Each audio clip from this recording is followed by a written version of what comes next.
Pergerakan koalisi partai politik menjelang Pilpres 2024 semakin terlihat mengerucut. Tiga bakal capres, Prabowo Subianto, Ganjar Pranowo, dan Anies Baswedan, menjadi tiga sosok yang akan bersaing di Pilpres 2024 mendatang.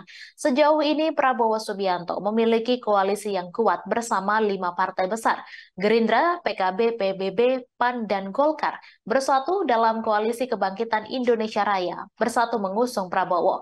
Namun di sisi lain, dua koalisi parpol yang masing-masing mengusung bakal calon presiden terancam bubar. Keduanya adalah koalisi PDIP P3 yang mengusung Ganjar Pranowo dan koalisi perubahan yang terdiri dari Nasdem, PKS, dan Demokrat mengusung Anies Baswedan. Seperti diketahui, KKIR yang mendukung Prabowo Capres mendapat suntikan baru tambahan dua parpol pendukung yang punya kursi di parlemen yakni PAN dan Golkar. Jika ditotal, kekuatan sementara suara kursi di parlemen dalam KKIR sebagai pendukung Prabowo mencapai 46,09%. Jumlah ini jauh lebih tinggi dari ambang batas pencalonan presiden atau presidential threshold sebesar 20% kursi parlemen atau 25% suara sah nasional.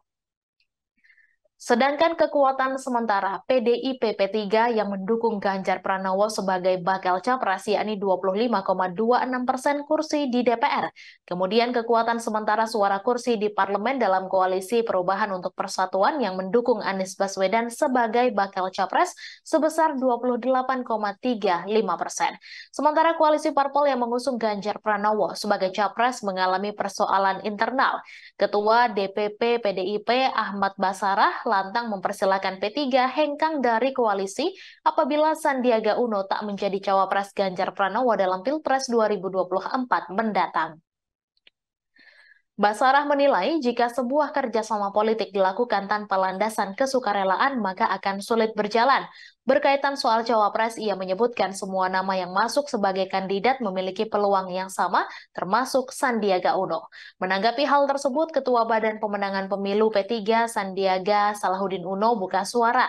Diakuinya, tugas mendampingi seorang capres sangat berat, apalagi kontestasi demokrasi 2024 kini didominasi oleh kalangan muda, yakni generasi milenial dan generasi Z yang dikenal kritis. Diketahui beberapa hari terakhir Partai Demokrat terus mendesak Anies Baswedan segera mengumumkan nama cawapres. Bahkan Ketua Umum Partai Demokrat Agus Harimurti Yudhoyono mengatakan saat ini yang berharga adalah kepastian penentuan bakal calon wakil presiden Anies Baswedan.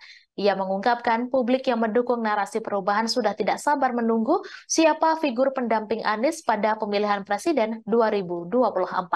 AHY mengatakan dorongan pada Anies untuk menentukan pendamping selalu dibawa dalam komunikasi Demokrat dengan dua mitranya di Koalisi Perubahan untuk Persatuan, Partai Keadilan Sejahtera, dan Partai Nasdem.